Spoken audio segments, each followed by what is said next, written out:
Support for How in the Hell Did I Get Here comes from the Coloring Book Coach. Did you know it's possible to heal your heart and more through coloring and the support of the Coloring Book Coach? Visit thecoloringbookcoach.com for your free coloring book. Hey, it's Kim. Just popping in like I'd like to do to say thanks for listening, sharing, and reviewing the show. You guys are so awesome. Sharing the show just takes a minute. So if you can just pause right now and share the show again from wherever you're listening, we would love that. We're an independent podcast, so the best way to get the word out is with your help. And you're doing such a great job. Keep up the good work.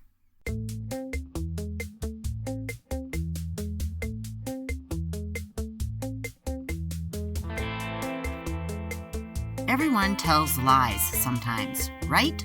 We all have those moments where it just seems easier to lie than tell the truth, especially if it doesn't hurt anyone. Our stories today are about lies told to get ourselves out of something. First, Tammy is trapped on a blind date that just won't end. So, she invents a lie so big she's sure he won't believe it. But he does. And maybe a little too much, as she finds out later. Then in our second story, Kari shares the joys of living in a condo with a Homeowners Association and their rules, and what happens when the power goes to their head and they come down hard on Kari and her husband Jack. Jack was a retired homicide detective with only 2 unsolved cases to his name. Let's just say the HOA chose the wrong people to drag into their kangaroo court. Stay with us. This is Kim A. Floden, and welcome to How in the Hell Did I Get Here? Quick note, as always, this episode includes swear words.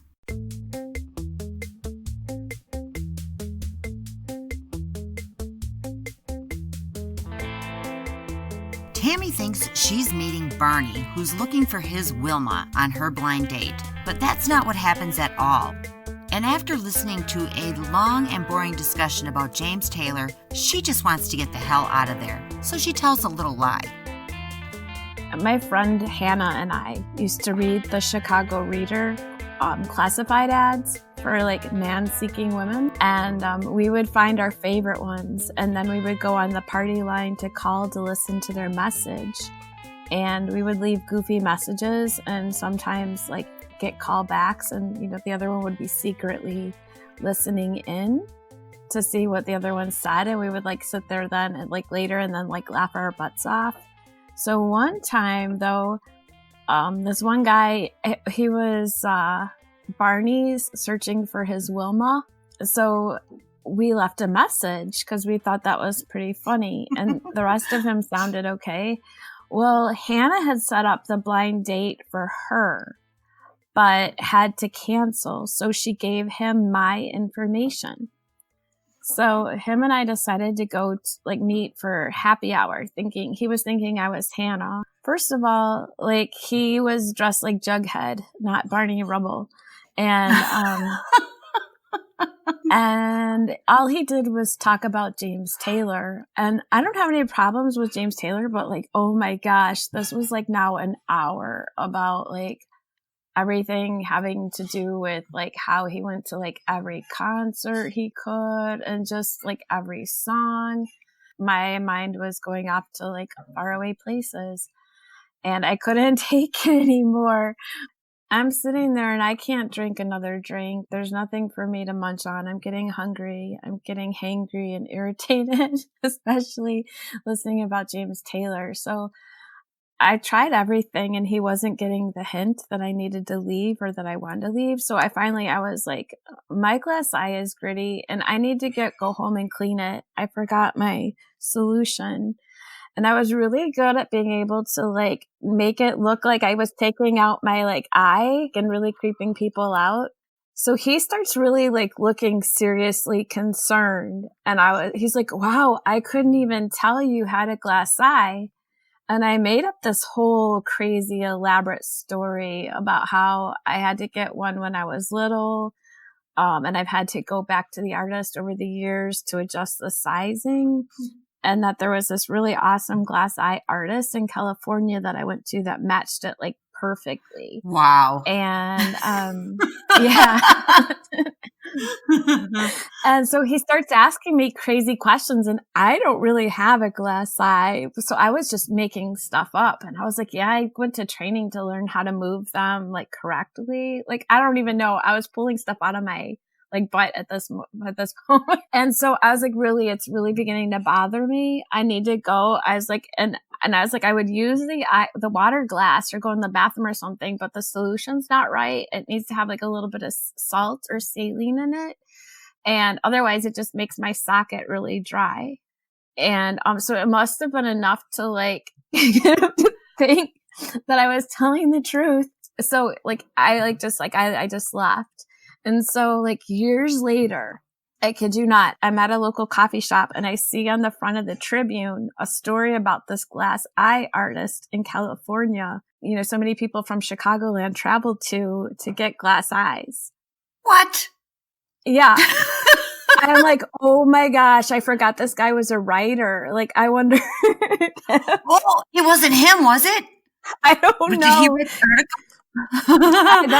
I still wonder this day because all we referred to him was Jughead. Like, I can't even remember his name.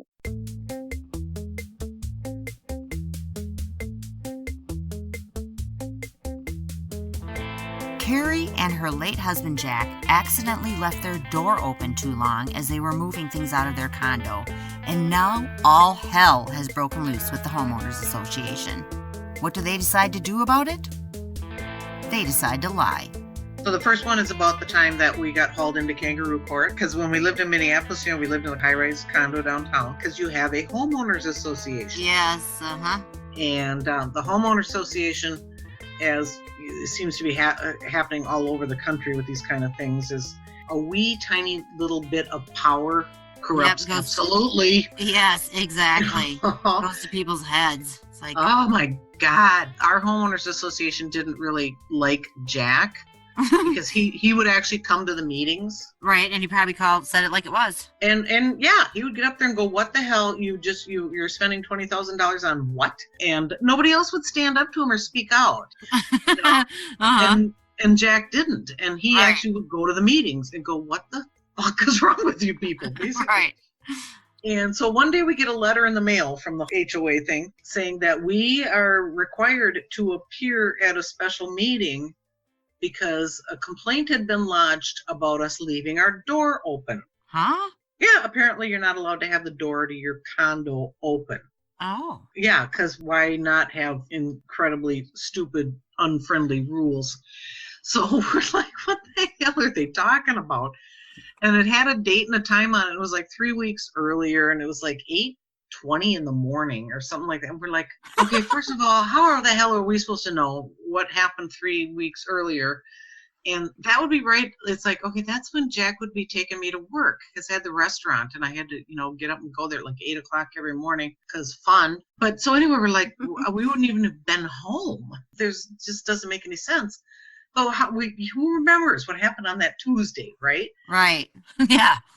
So we figure, okay, well, we have to go to this meeting and defend ourselves, This is trouble already, I can tell. So, all right, we're gonna go meet with these dickheads, and we know they're dickheads because we know them, and they're nobody special, It's not like you're not Lord on high wearing little curly white wigs or anything, So here's the best way to handle this. Oh my God. We're gonna go there and we're just gonna lie, but let's have a little fun with it. Oh, you guys are terrible. Okay, go ahead. No, we're like another true confession on how the hell did I get here? Yeah, we're like, let's just go there and lie our asses off. A former cop and my sister. Yeah. What? Yeah. Oh God. Yeah. Okay. So we go there and we do. We're just like, we have no idea what you're talking about. That morning, we were not even home. We'd left at 7 o'clock in the morning. We were down at the restaurant. Nobody was even there. There's no possible way that door was open. And they're like, all right, well, we got the complaint that your door was open. And then, dun, dun, dun. Right. We have pictures. Wait, even better. We have a DNA sample. I know. And Jack's just looking at us, and we're trying not to laugh. I mean, because seriously, not only did somebody come down our hall And take a picture of your and door file a ajar. report, they took fucking pictures. Yeah, right? Oh, my What God. is wrong with you I hope people? I hope they were time-stamped. Kari and Jack cannot believe the big deal that's happened over leaving their door open. What will possibly happen next? Stay tuned after the break to find out. Hey, it's Kim, and I just want to say that the fact that you are listening just blows our minds. Thanks so much. I also wanted to ask you if you'd like to become a producer on the show. Yeah, you, a podcast producer. How do you do that? Well, you just hop over to patreon.com, search for How in the Hell Did I Get Here, and sign up to support us. There's all different levels over there with lots of fun perks. This is an independent podcast, so when you support us, you are truly helping to produce the show. And it's pretty cool to say that you're a podcast producer, right? Head to Patreon. Make it happen. The HOA is after Jack and Kari for leaving their door open too long. But they might just have chosen the wrong couple to call into their kangaroo court. Back to our story. Oh my God! What is wrong with you people? I hope they were time-stamped. Of course it was time-stamped. Oh. Not only time-stamped pictures, they've been blown up to 8 by 10. Like Exhibit A. Exactly. This is too much. Come on. This is like the Joe Friday at the guy. I'm like, they're just fucking with you now. And we asked them, we're like, what the hell? Oh my God, I'm sweating. I'm laughing so hard. And who's doing we can't tell you who takes the pictures, but members of the association do patrol the halls. Sure, everyone is in compliance. We're like, are you out of your fucking mind? You do what? Because, oh my God, Kari. No, I'm so glad you got out of there. But so we're looking at the picture and we realized it was a day where I had ordered some mops, of all things, to take down to the restaurant. They come in a big long box. Right. We had it on a grocery cart and they were half in, half out the door because we're leaving. We're taking them down, right? Right. And some freaking busybody, and we did find out who it was. Yeah. Saw this and went, "Oh my God!" Yeah, they're moving something. What? Holy crap! They've got the door propped open with the shopping cart and took freaking pictures. God, I'm telling you. Reported it. So we're like at this point, well, I guess you got us. I guess we did do that one day. We were moving things, obviously. So what happened then? Did you have to go to jail? Were you put in like the elevator for 4 hours or something? We were put on probation. Well, what does that mean? They're going to kick you out of your own building that you own? They dismissed us. You have been dismissed. Yes. We left the meeting. We got a letter a couple of days later. Well, obviously, since you were lying through your teeth, that was probably the first thing that was not in your favor. Well, but, what was in our favor is that they were just freaking terrified of Jack. Yeah, I can see that.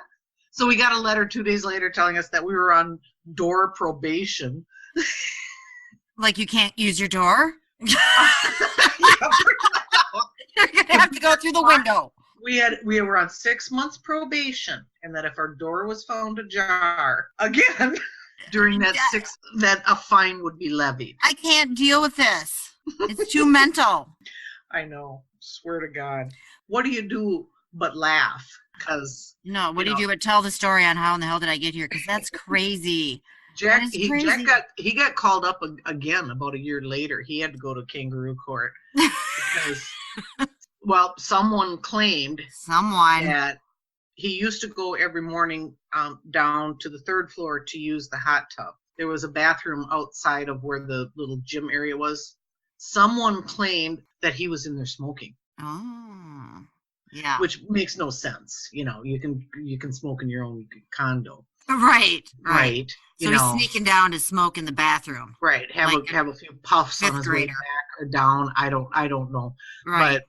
But the truth of the matter is that he probably was smoking in there.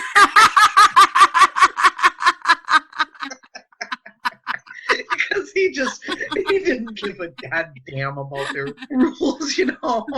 He's probably going down to the hot tub and realize, whoa, I need some bathroom time and not a second. You know, I'm going to be in there for a while. Right. I might as well have a smoke while I'm in there. What the hell? Let's see what they can do to me. We knew who was behind it, you know, because there was a busybody that worked in the building who was always snitching people off. He went back to Kangaroo court and just laid into him, you know, completely denied, you know, that he'd done anything of the sort, and that he knew who it was.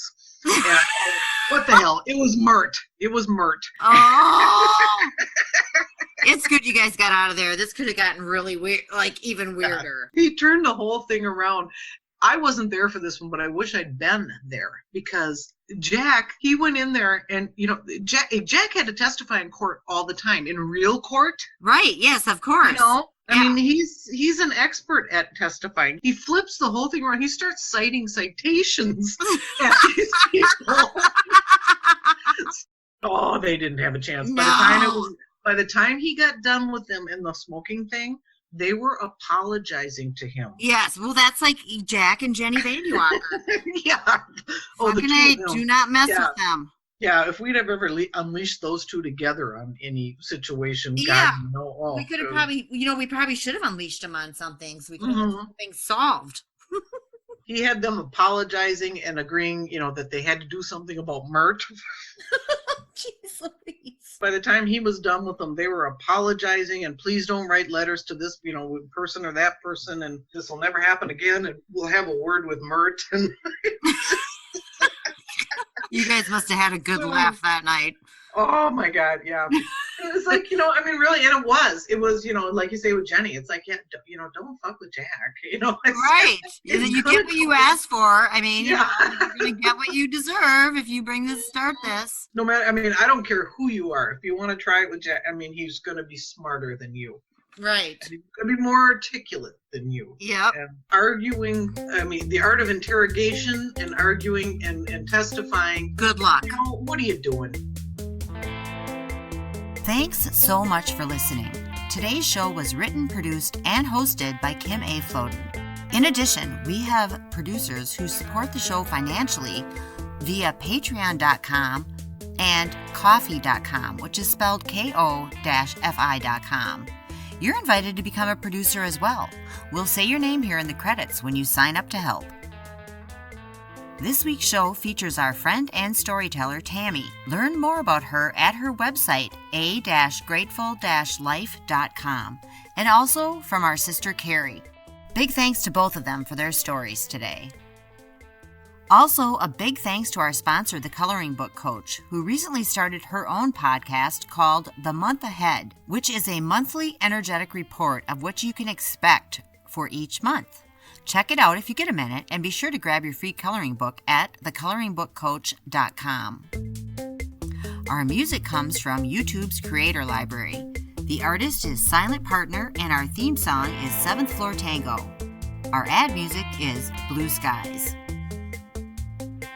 Meet you back here next week for more How in the Hell Did I Get Here stories. Until then, pay attention, my friends. You just never know when you might find yourself saying, how in the hell did I get here? You know what? I think like one of the ones that's like my favorite is the one about a blind date, where I had to escape by pretending my glass eye was gritty. You had to escape by pretending what? My glass eye was gritty. Okay, so go for it. I want to hear this.